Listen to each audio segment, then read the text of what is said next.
नमस्कार दोस्तों, हिंदी मंजूषा चैनल पर आपका स्वागत है। चलते हैं कहानी मंच की ओर। आज की कहानी जो कि जीवन के प्रति आपकी सोच बदल सकती है। कहानी का शीर्षक है फरिश्ता। कहानी शुरू करती हूँ।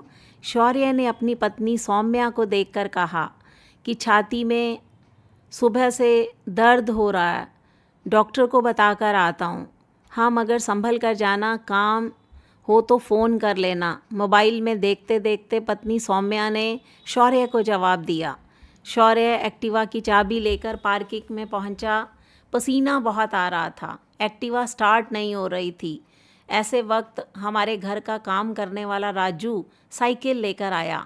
साइकिल को ताला मारते ही राजू ने शौर्य को पूछा, क्यों साहब, एक्टिवा चालू नहीं हो रही? शौर्य ने कहा, नहीं, आपकी तबीयत ठीक नहीं लगती साहब, इतना पसीना क्यों आया हुआ है? साहब, इस हालत में स्कूटर को किक नहीं मारते, मैं किक मारकर चालू कर देता हूँ। राजू ने एक ही किक मारकर एक्टिवा को चालू कर दिया। साथ ही पूछा, साहब अकेले जा रहे हो? तो शौर्य ने कहा, हाँ। राजू ने कहा, ऐसी हालत में अकेले नहीं जाते, चलिए मेरे पीछे बैठ जाइए। शौर्य ने कहा, तुम्हें एक्टिवा चलानी आती है? साहब गाड़ी का भी लाइसेंस है, चिंता छोड़ दीजिए, बैठ जाइए। पास ही के एक अस्पताल में पहुंचे। राजू दौड़कर अंदर गया, व्हील चेयर लेकर बाहर आया। साहब आप चलना नहीं, इस कुर्सी पर बैठ जाइए। राजू के मोबाइल पर लगातार घंटियां बजती रही। शौर्य समझ गया, फ्लैट में से सबके फ़ोन आते होंगे कि अब तक क्यों नहीं आया। राजू ने आखिर थक कर किसी को कह दिया कि आज नहीं आ सकता। राजू डॉक्टर के जैसे ही व्यवहार कर रहा था, उसे बगैर पूछे मालूम हो गया कि साहब को हार्ट की तकलीफ़ है। लिफ्ट में से व्हील चेयर आईसीयू की तरफ लेकर गया। डॉक्टरों की टीम तैयार थी। शौर्य तकलीफ़ सुनकर सब टेस्ट शीघ्र कराए। डॉक्टर ने कहा, आप समय पर पहुंच गए, इसमें से आप व्हील चेयर का उपयोग किया तो आपके लिए बहुत फ़ायदा रहा। अब किसी भी प्रकार की राह देखना आपके लिए हानिकारक है, इसलिए बिना देर किए हम हार्ट का ऑपरेशन करके आपके ब्लॉकेज जल्द ही दूर कर देते हैं। इस फॉर्म पर आपके स्वजन के हस्ताक्षर की ज़रूरत है। डॉक्टर राजू को सामने देखा। शौर्य ने कहा, बेटे दस्तखत करने आते हैं? उसने कहा, साहब इतनी बड़ी जवाबदारी मुझ पर ना डालिए। बेटे तुम्हारी कोई जवाबदारी नहीं है, तुम्हारे साथ भले ही मेरा खून का संबंध नहीं, फिर भी बगैर कहे तुमने जवाबदारी पूरी की। वह जवाबदारी हकीकत में मेरे परिवार की थी। एक और जवाबदारी पूरी कर दो बेटा, मैं नीचे सही करके लिख दूंगा, मुझे कुछ भी होगा तो जवाबदारी मेरी है। राजू ने सिर्फ मेरे कहने पर हस्ताक्षर कर दिए। बस अब और हाँ, घर फ़ोन लगाकर खबर कर दो। बस उसी समय शौर्य सामने अपनी पत्नी सौम्या को फ़ोन लगाया। राजू के मोबाइल पर आया, वो शांति से फ़ोन सुनने लगा। थोड़ी देर के बाद राजू बोला, मैडम आपको पगार काटना हो तो काट लेना, निकालना हो तो निकाल दीजिएगा, मगर अभी अस्पताल में मैं ऑपरेशन शुरू होने से पहले नहीं पहुंच सकता। हाँ मैडम, मैं साहब को अस्पताल लेकर आया हूँ, डॉक्टर ने ऑपरेशन की तैयारी कर ली है, राह देखने की कोई ज़रूरत नहीं है। शौर्य ने कहा, बेटा घर से फ़ोन था? हाँ साहब। शौर्य ने पत्नी सौम्या के बारे में पूछा, तुम किसकी पगार काटने की बात कर रही हो, किसको निकालने की बात कर रही हो? आंखों में आंसू के साथ राजू के कंधे पर हाथ रखकर बोला, बेटा चिंता नहीं करते, मैं एक संस्था में सेवाएं देता हूँ, मैं बुज़ुर्ग लोगों को सहारा देता हूँ, तुम जैसे व्यक्तियों की ज़रूरत है।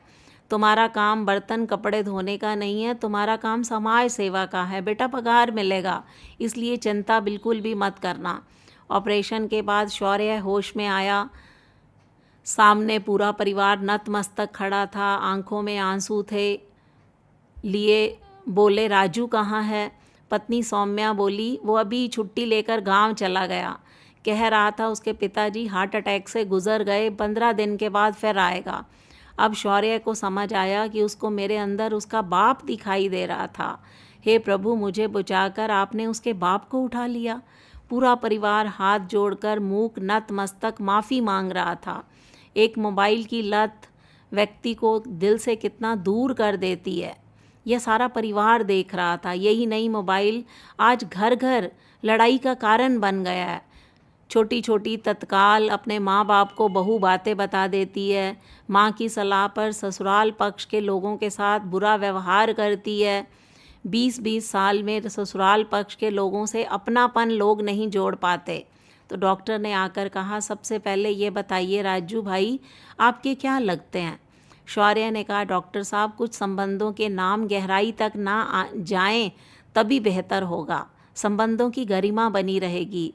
बस सुनील, मैं इतना कहूँगा कि वो आपात स्थिति में मेरे लिए फरिश्ता बनकर आया था। चिंटू बोला, हमको माफ़ कर दो पापा, जो फ़र्ज़ हमारा था वो राजू ने पूरा किया, हमारे लिए शर्मनाक है। अब से ऐसी भूल भविष्य में कभी नहीं होगी। बेटा, जवाबदारी और नसीहत लोगों को देने के लिए होती है। जब लेने की घड़ी तब लोग बगले झांकते हैं, ऊपर नीचे हो जाते हैं। बेटे, एक निर्जीव खिलौने ने जीवित खिलौने को गुलाम कर लिया। समय आ गया उसका मर्यादित उपयोग करना है, नहीं तो परिवार, समाज, राष्ट्र को गंभीर परिणाम भुगतने पड़ेंगे। उसकी कीमत चुकाने को तैयार रहना चाहिए। बेटे बेटियों को बड़ा अधिकारी, व्यापारी बनाने की जगह माता पिता से अपील है कि उनको एक अच्छा इंसान बनाइए। अगर माँ बाप अपने बच्चे को अच्छा इंसान बनाएंगे तो वह समाज की सेवा कर सकेगा, देश की सेवा कर सकेगा। तो माँ बाप बच्चों को सुख सुविधाओं के जाल में उलझाकर उनसे इंसानियत मत अलग कीजिए, ऐसी अपील है। ये कहानी माँ बाप और बच्चों की सोच बदल सकती है। ये कहानी आपको कैसी लगी, इस पर अपनी प्रतिक्रिया दीजिए। हिंदी मंजूषा चैनल को सब्सक्राइब कीजिए। मिलते हैं हम अगली वीडियो में, तब तक के लिए बाय बाय।